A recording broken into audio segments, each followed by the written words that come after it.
Admisión USACH. Visítanos en admisión.usach.cl. #Admisión 2025. ¡Atrévete! Las y los protagonistas llegan a Radio USACH. Nuevas voces. Escuchas el tercer ciclo de Protagonistas. Ahora es turno de Yochoa Yáñez, estudiante de tercer año de Química, que nos trae Ciencia y Sociedad. ¿De qué trata este programa? Yochoa, el micrófono es tuyo. Hola, buenas tardes. El programa Ciencia y Sociedad trata principalmente donde vamos a estar hablando de ciencias con académicas de la Facultad de Química y Biología principalmente. Y el día de hoy vamos a hablar con la doctora Milena Cotoras, especialista en bioquímica y en micología. Buenas tardes a todos y todas las que nos escuchan. Muchas gracias por la invitación a este programa. Bueno, y estoy esperando las preguntas. Yocho, a ver de qué vamos a conversar hoy. Gracias, profe, por venir. La primera pregunta, que es como clásica, es ¿por qué estudió bioquímica? ¿Qué le interesó en la carrera? ¿Alguien le había contado? Llegué a estudiar bioquímica por casualidad. Una vez iba conversando con mi padre y le dije, me carga la química. Odio la química, no me gusta. Entonces el papá me dijo, yo te voy a enseñar lo que es química. Y me llevó a caminar por el desierto de Atacama. Yo soy de Calama, yo nací allá, me crié allá. Y me fue mostrando en el desierto lo que es la química. En todas partes, piedras, después un poco más relacionado con biología, buscando agua en el desierto. Bueno, y eso me incentivó a empezar a tratar de saber más sobre química. Me gustó la química y cuando llegué a, educación media, la profesora de biología era muy buena, me gustó la biología y decidí estudiar biología. Bueno, en eso estaba cuando yo quería estudiar biología y supe de la carrera de bioquímica, me interesó, pero cuando tenía que postular a la universidad tenía una gran duda. Y yo creo que eso le pasa a mucha gente. ¿Qué estudio? ¿Bioquímica o arquitectura?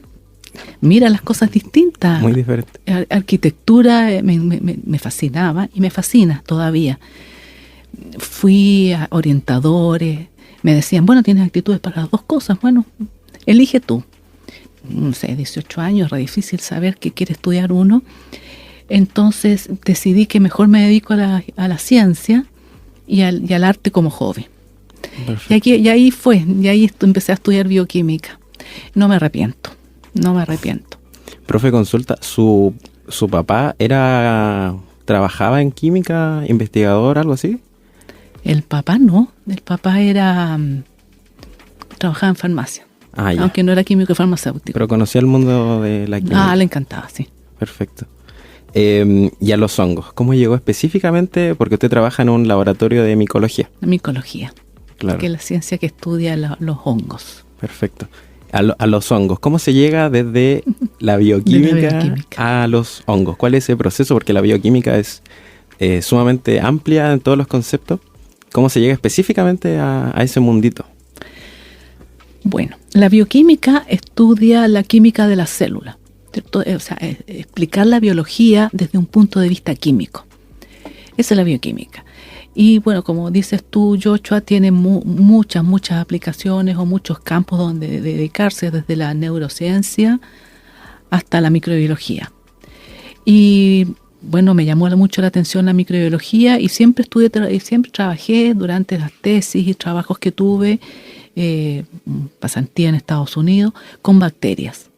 Y trabajaba con bacterias y los cursos de microbiología en general, en casi todas las universidades, para todas las carreras, 90% bacteria y 10% de hongos, si es que algunas veces estudian los hongos. Los hongos se consideran microorganismos. Bueno, estaba en eso cuando empecé a hacer el doctorado y quería trabajar con un profesor que estudiaba con bacterias. Y el profesor me dijo, mira, es un tema bien interesante, trabajaba la degradación de la madera usando bacterias. Y me dijo, bueno, en el momento no tengo, en el laboratorio ocupo, espera un segundo semestre, puedes venir, pero mientras en el primer semestre hay un profesor recién llegado de Francia pero él estudia degradación de madera por hongos. Si quieres vas allá para que aprendas un poco el tema. Bueno, le dije yo, voy a trabajar. Y ahí conocí los hongos. Cuando el profesor otro me llama, me dice, ya está, el cupo en el laboratorio. Le dije, lo siento, ya no voy a volver. Y me cautivaron los hongos porque son microorganismos, son organismos eucariontes. Eso significa que son mucho más cercanos a las células animal que a las células, a los hongos y plantas. Y bueno, y uno conociéndolo comienza a encantarse con este mundo de la micología. Claro. ¿Y esta investigación que usted llevó a cabo en ese laboratorio, más o menos en qué año fue?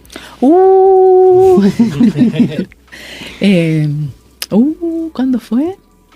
Ay, no me acuerdo. A ver, espérate, debe haber sido como el 80, no, por ahí por los 90. Claro. Porque yo le pregunto porque a la actualidad, 2020 aprox, todavía los hongos siguen siendo temas ocultos, como en el estudio, por lo menos en la enseñanza básica y media no se le enseña a los estudiantes acerca de los hongos. Y dentro de la universidad tampoco se enseña acerca de hongos como formalmente. Entonces como que a pesar de que los hongos pueden sonar interesantes y entretenidos, y como usted dice, tienen como un espectro químico bastante interesante, todavía siguen siendo seres vivos enigmáticos para nosotros. Sí, son poco estudiados y hay pocos grupos que se dedican al estudio de hongos. ¿Usted por qué cree que ocurre eso? ¿Las bacterias son más interesantes que los hongos? No, yo creo que son más conocidas. Yeah. No sé por qué. Incluso si tú tomas un texto de microbiología, los más comunes son igual, 90% bacterias y un 10% tendrá de un capítulo que habla de hongos. Yo creo porque son más desconocidos, la gente los conoce menos nomás. Incluso los que escriben los libros, los que hacen las clases. Claro. Son completamente distintos. Entonces, una cosa son las bacterias y otra cosa son los hongos, que son absolutamente distintos. Entonces, es otro mundo que hay que conocer. Claro. ¿Se acuerda del primer hongo que estudió? ¿Cómo se llamaba? La especie, claro. Se llamaba Phanerochaete chrysosporium. Ya. ¿Y de qué se trataba? Es un hongo que degrada la madera. Se encuentra en el sur de Chile. De allá lo aislaron. Es un hongo que degrada la madera. Y bueno, la madera está constituida por celulosa, que es lo que hace el papel o la ropa, ¿cierto? El algodón, y lignina, que es la parte café que tiene la madera. Entonces, este hongo lo que hace es degrada la lignina y deja la celulosa, por lo tanto, se puede usar para hacer papel. Entonces, era bastante entretenido el hongo. El problema, se podía hacer papel, y el papel era blanco, sin lignina, y no tiene todo el proceso contaminante que tiene los procesos de las papeleras para eliminar, ¿cierto?, la lignina. El problema fue que, bueno, es un lento, y el papel que obtuvimos era un papel que se rompía fácil, como el papel, la toalla de papel, ese que se rompe muy fácil. Y se demoraba muchísimo. O sea, todavía estaría haciendo la tesis de doctorado. Ya. Y en la actualidad sigue estudiando hongos. Cuéntenos un poco acerca de la investigación que lleva a cabo con este nuevo hongo. Supongo que cambió. Sí, ahora estaba estudiando otro hongo. Bueno, este es un hongo que pudre la fruta.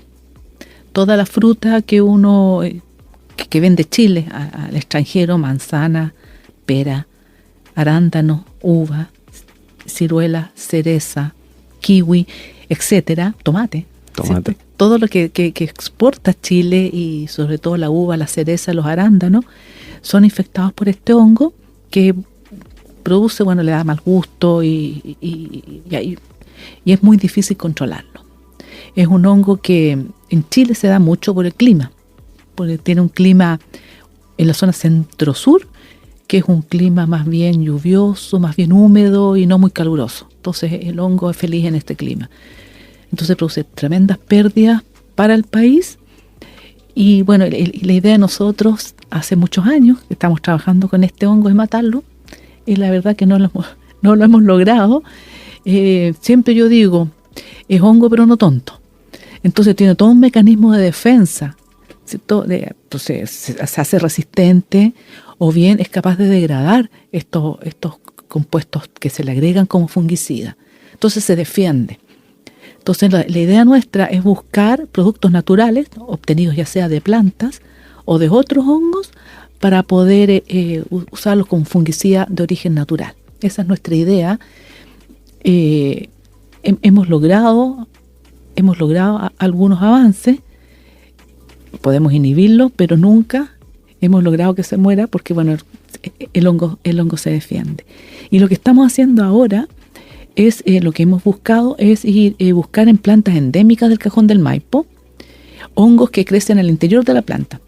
Si ustedes más o menos deben imaginarse que el 90-95% de las plantas están colonizadas por hongos que no les producen enfermedad. Son hongos que están ahí, que probablemente le producen un beneficio a la planta, que pueden soportar la sequía, pueden soportar la luz ultravioleta o la infección por otros hongos. Se han descrito hasta 150 tipos de hongos distintos en una planta. Bueno, fuimos al Cajón del Maipo, aislamos unas ramitas, no le hicimos ningún problema a la planta sigue ahí creciendo feliz, son plantas endémicas.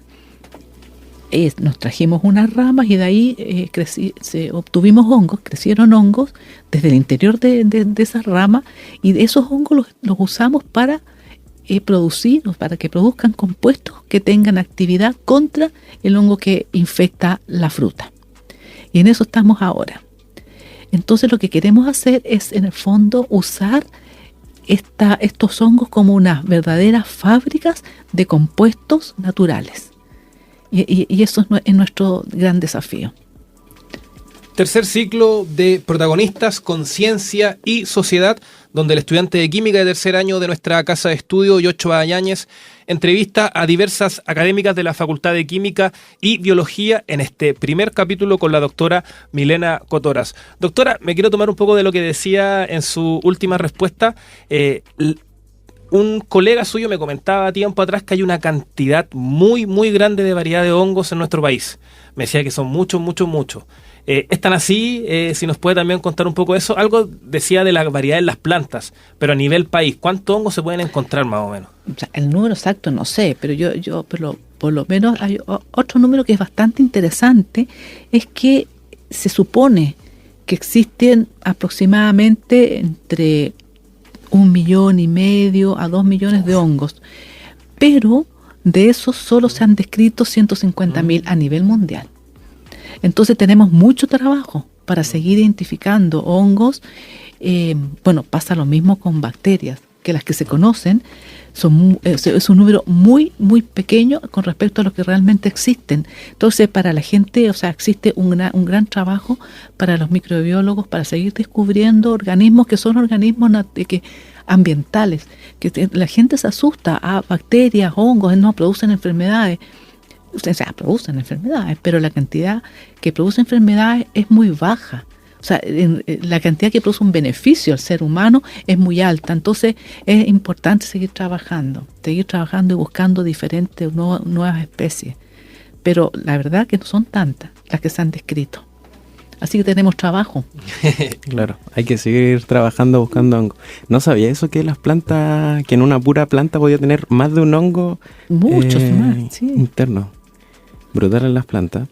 Profesora, otra pregunta que me surge de lo que usted me comenta es entender qué rol cumple principalmente el hongo en la naturaleza. Porque si podemos tener 100 y tantos hongos en una misma planta, y uno sabe que, por ejemplo, los hongos están asociados cuando la fruta se echa a perder. Entonces, ¿cuáles son los roles que pueden cumplir los hongos, si tienen más de un rol o simplemente cumplen un rol en la naturaleza? No, tienen una función muy importante en lo que se conoce como el ciclo del carbono. Entonces, imaginémonos nosotros que la principal fuente de reservorio de carbono son las plantas. Entonces, imaginémonos nosotros que una planta, un árbol, se cae y nadie lo descompone. Entonces quedaría atrapado el carbono ahí.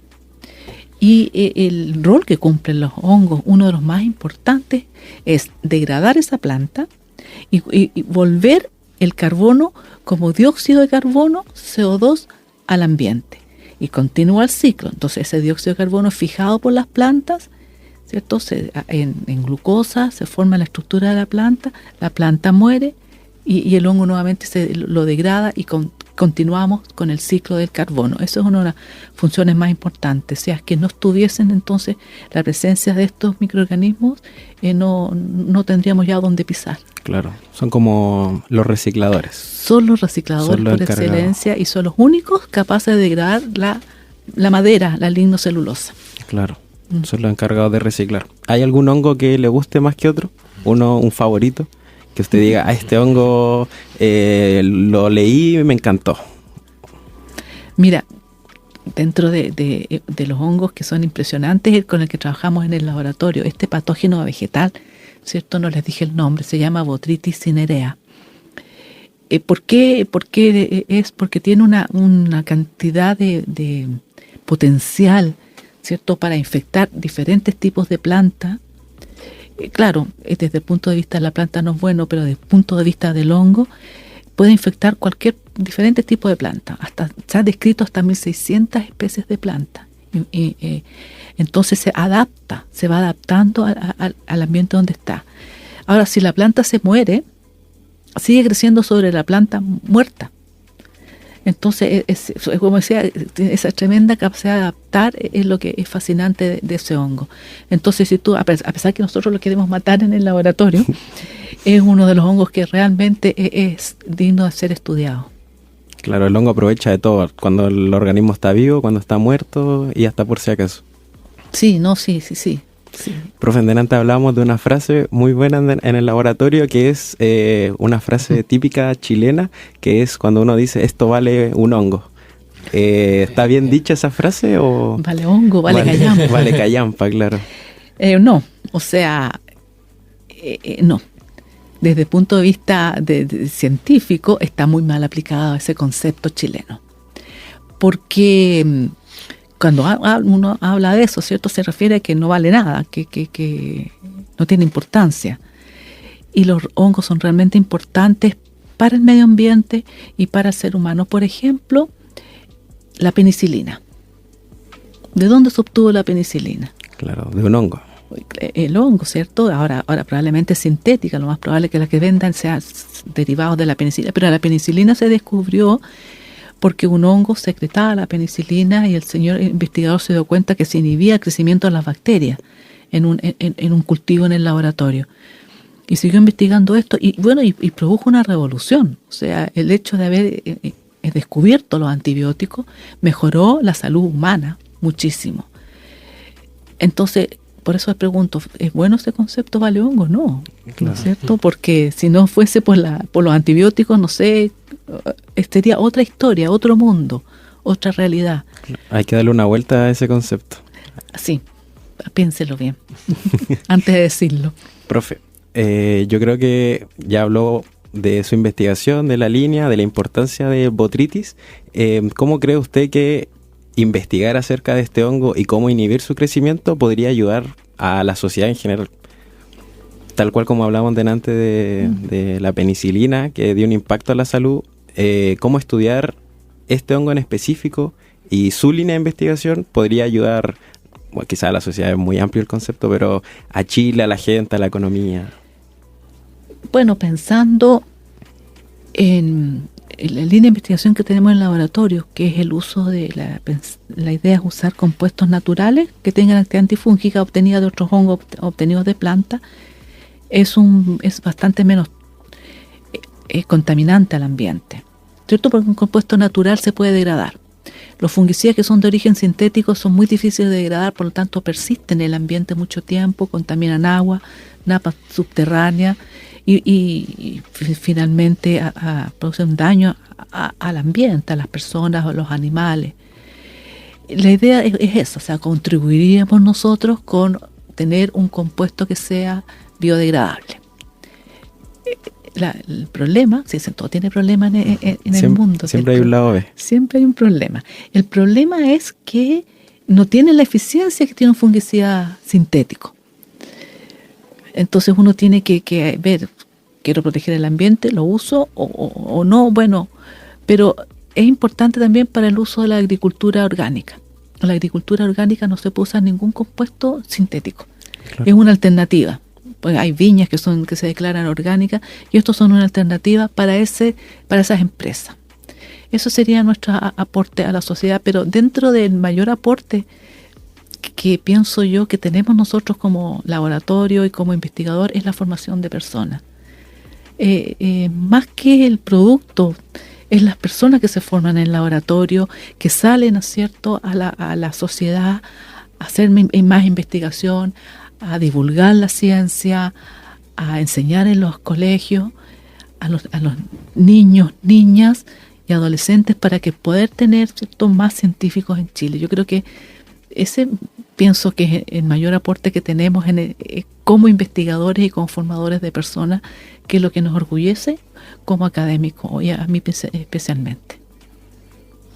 Profesora, no puedo perder la oportunidad, ya estamos llegando al final de este primer capítulo de Ciencia y Sociedad, de preguntarle sobre este famoso hongo u hongos, el Cordyceps, que se puso de moda por la serie de Last of Us, que es un videojuego que después tiene su serie en HBO, que se viene la segunda temporada el próximo año, Pedro Pascal, el protagonista. Pedro Pascal. Claro, entonces, ¿qué hay detrás de este hongo? Hay mucho de fantasía, me imagino. Sí. Pensando en un futuro, uno se podría llegar a ese nivel de que los humanos se transformen en huésped de este hongo, porque hay videos de hormigas, todo, que hormigas que se transforman en una especie de hormigas zombies, por decirlo de alguna forma. ¿Qué nos puede comentar de este hongo y todo lo que hemos visto a través de esta representación en el videojuego y en la serie? Bueno, se basó en estas que existen, que son unos hongos que infectan a las hormigas, infectan el cerebro de las hormigas y les producen un cambio de comportamiento. Entonces las hormigas, en vez de bajar, ¿cierto?, suben a la punta de las plantas, de los árboles, y ahí el hongo esporula y disemina sus esporas y va a contaminar. De ahí nace. Ahora, existen hongos que infectan y son hongos patógenos humanos y son bien complejos y difíciles de manejar, y infectan las partes más oxigenadas del cuerpo. ¿Y cuáles son las partes más oxigenadas del cuerpo? El pulmón y el cerebro. Entonces sí, hay, pero se tratan con antimicóticos.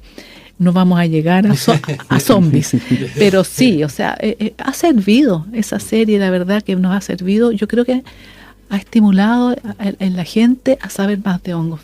Realmente ha sido un aporte en ese aspecto, pero no vamos a llegar a tener hombres zombies, por lo menos por eso yo creo que hay muchas otras cosas que nos hacen zombies. Nos vamos a entrar a eso en esos detalles en estos momentos, pero podemos, las redes sociales etcétera, no nos convierten un poco en zombies, no van a ser los hongos. Perfecto, profesora. Yocho, estamos llegando entonces al fin de tu espacio, Ciencia y Sociedad. Nos estamos reencontrando en un segundo capítulo con una nueva académica. Correcto, sí. Muchas gracias, profesora, por la instancia, por la respuesta también, por su tiempo, y es sumamente importante que mujeres chilenas académicas tengan un espacio para hablar un poco acerca de ciencia y sociedad. Las y los protagonistas llegan a Radio Sat, nuevas voces. Tercer ciclo